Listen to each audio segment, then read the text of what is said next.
ప్రపంచ వాతావరణ దినోత్సవం గురించి చెప్పుకుందాం. కన్నడంలో మాలేమారు మరణయారు హరియారు అనే సామెత ఒకటి ఉంది. అంటే వాన రాకడా ప్రాణం పోకడా ఎవరికీ తెలియదు అని అర్థం. ఒకచోట ఉగాది పంచాంగం శ్రవణం జరుగుతుంది. అక్కడికి వచ్చిన రైతు, ఏంటి స్వామి, పోయిన సంవత్సరం మీరు చెప్పినట్లు వర్షాలు వస్తాయనుకుంటే ఒక్క చినుకు కూడా పడలేదు అని పురోహితునితో అంటాడు.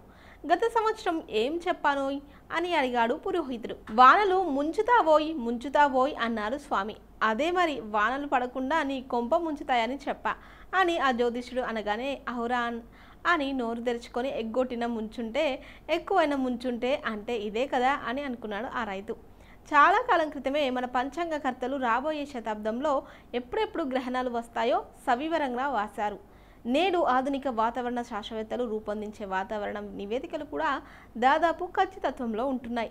నేడు సూపర్ కంప్యూటర్స్ ద్వారా నమూనాలను సేకరించడం, విశ్లేషించడం ద్వారా ఇవి సాధ్యమవుతుంది. వరదలే కాకుండా కరువులను కూడా ముందే పసిగట్టగలుగుతున్నారు.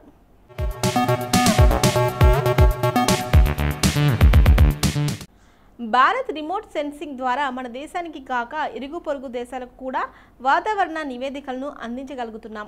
ప్రపంచ వాతావరణ సంస్థ వివిధ దేశాల మధ్య వాతావరణ సమాచారాన్ని పంచుకునేందుకు అంతర్జాతీయ వాతావరణ సంస్థ ఏర్పడింది.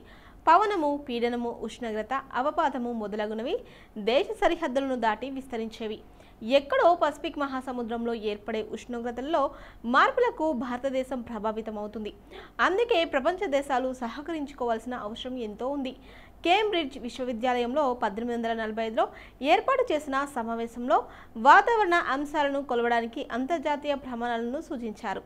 1853లో బ్రసెల్స్లో వాతావరణ శాస్త్రవేత్తల అంతర్జాతీయ సమావేశం జరిగింది. 1873లో వియన్నాలో జరిగిన సమావేశంలో ఒక అంతర్జాతీయ వాతావరణ సంస్థ ఏర్పాటు కావాలని ప్రతిపాదించారు.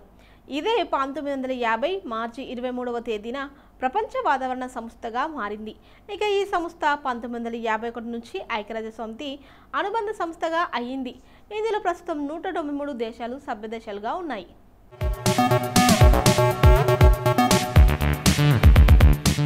జర్మనీకి చెందిన గెర్హార్డ్ ఆడ్రియన్ ప్రస్తుతం అధ్యక్షులుగా ఉన్నారు. వాతావరణ ప్రాముఖ్యత. వాతావరణం మానవుని జీవితంలో ప్రధానమైనది. ఉదయాన్నే నిద్రలేచి వాతావరణం ఎంత ప్రశాంతంగా ఉంది అంటాము. వివాహం, వేడుక, సమావేశం, ఆట మొదలగునవి ఏ కార్యక్రమైనా నిర్వహించే ముందు కార్యక్రమం జరిగే రోజు వాతావరణం ఎలా ఉంటుందో అని ముందస్తు సమాచారం కోసం చూస్తాం. ఋతువుల మీద వ్యవసాయం, తద్వారా ఆర్థిక వ్యవస్థ ఆధారపడి ఉంది. అందుకనే ఋతువులను భారతదేశానికి ప్రాణప్రదమైనదిగా భావిస్తారు.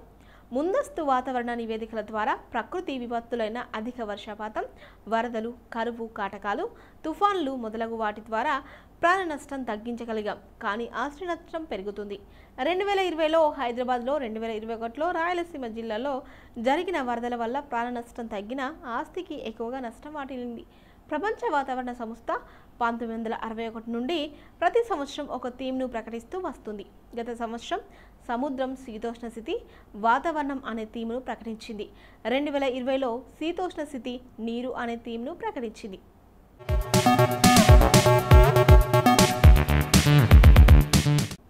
ఇప్పటివరకు ప్రపంచ వాతావరణ దినోత్సవం గురించి మనకు తెలియని కొన్ని ఆసక్తికరమైన నిజాలు తెలుసుకున్నాం కదా. మరి మార్చి 23వ తేదీన ఒక్కసారి చరిత్రలోకి వెళ్ళి చూస్తే ఎంతో మంది ప్రముఖుల జననాలు జరిగాయి. మరి ఒక్కసారి చరిత్ర పుటల్లోకి వెళ్ళి నేడు జన్మించిన ప్రముఖులు ఎవరు తెలుసుకుందాం రండి.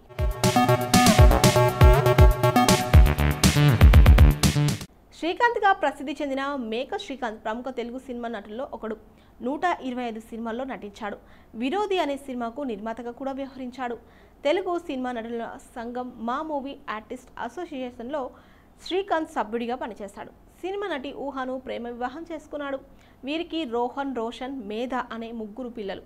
శ్రీకాంత్ కర్ణాటక రాష్ట్రం కొప్పల్ జిల్లాలోని గంగావతిలో మార్చి 23, 1968న జన్మించాడు. ఉషా కిరణ్ మూవీస్ నిర్మించిన పీపుల్స్ ఎన్కౌంటర్ శ్రీకాంత్కు నటుడిగా మొదటి సినిమా. ఈ సినిమాకు 5,000 రూపాయల పారితోషికం అందుకున్నాడు. మొదట్లో చిన్న చిన్న పాత్రలతో విలన్గా తన ప్రస్థానాన్ని ప్రారంభించిన శ్రీకాంత్ నెమ్మదిగా హీరోగా మారాడు. 1/2 హీరోగా శ్రీకాంత్ మొట్టమొదటి సినిమా.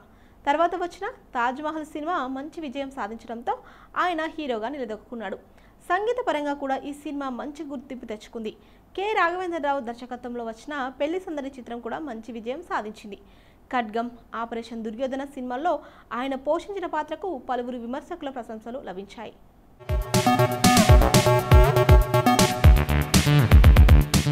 కంగనా రనౌత్ ప్రముఖ భారతీయ నటి. బాలీవుడ్లో అతి తక్కువ పారితోషికం తీసుకునే నటుల్లో ఈమె ఒకరు.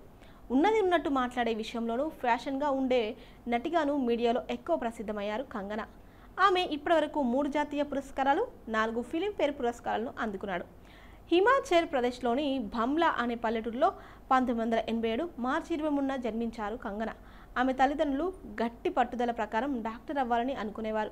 కానీ ఆమె చిన్నప్పుడు తన 16వ ఏట తన కెరీర్ తాను నిర్మించుకోవాలని సంకల్పంతో ఢిల్లీ వెళ్ళిపోయింది.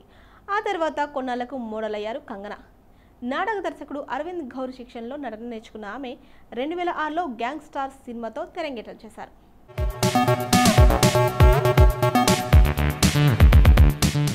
స్మృతి ఇరానీ ఒక భారతీయ టెలివిజన్ నటి, రాజకీయ నాయకురాలు. 2014లో నరేంద్ర మోదీ ప్రభుత్వంలో కేంద్ర మంత్రిగా ప్రమాణ స్వీకారం చేసి వార్తల్లో నిలిచింది. స్మృతి ఇరానీ మార్చి 23, 1976న ఢిల్లీలో జన్మించారు. ఆమె తాతయ్య ఆర్ఎస్ఎస్లో పనిచేసేవాడు, తల్లి జనసంఘ్లో పనిచేసేది. స్మృతి కూడా చిన్నప్పటి నుంచే ఆర్ఎస్ఎస్లో సభ్యురాలు.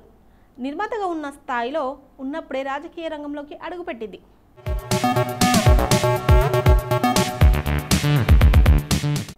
కిరణ్ మజుందర్ షా ఒక భారతీయ వ్యాపారవేత్త. ఆమె Biocon limited executive chairperson, Biocon Biologics limited వ్యవస్థాపకురాలు. భారతదేశంలోని బెంగళూరులో ఉన్న బయోటెక్నాలజీ సంస్థ అయిన Indian Institute of Management Bengaluru మాజీ చైర్పర్సన్. 2014లో సైన్స్ కెమిస్ట్రీ పురోగతికి విశేష కృషి చేసినందుకు ఆమెకు ఓత్మేర్ గోల్డ్ మెడల్ లభించింది. ఆమె ఫైనాన్షియల్ టైమ్స్లో వ్యాపార జాబితాలో టాప్ 50 మహిళల జాబితాలో ఉంది.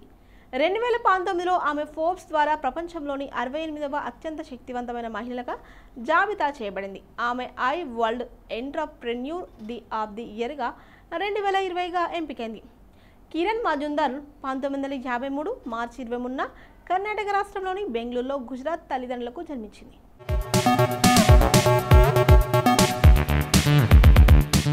అర్మన్ కోహ్లీ భారతదేశానికి చెందిన సినిమా నటుడు. ఆయన సినిమా దర్శకుడు రాజ్ కుమార్ కోహ్లీ, నటి నిషిలా కుమారుడు. అర్మన్ కోహ్లీ మార్చి 23, 1972న ముంబై, మహారాష్ట్రలో జన్మించారు. 1992లో తన తండ్రి నటించిన విరోధి చిత్రంతో అర్మన్ ప్రముఖ నటుడిగా అరంగేట్రం చేశాడు. దివంగత నటి దివ్య భారతితో కలిసి దివానాలో నటించాల్సి ఉంది. కానీ మొదటి షూటింగ్ షెడ్యూల్ పూర్తయిన తర్వాత ఆ చిత్రం నుండి తప్పుకున్నాడు. తర్వాత అతని స్థానంలో షారుఖ్ ఖాన్ను తీసుకున్నారు.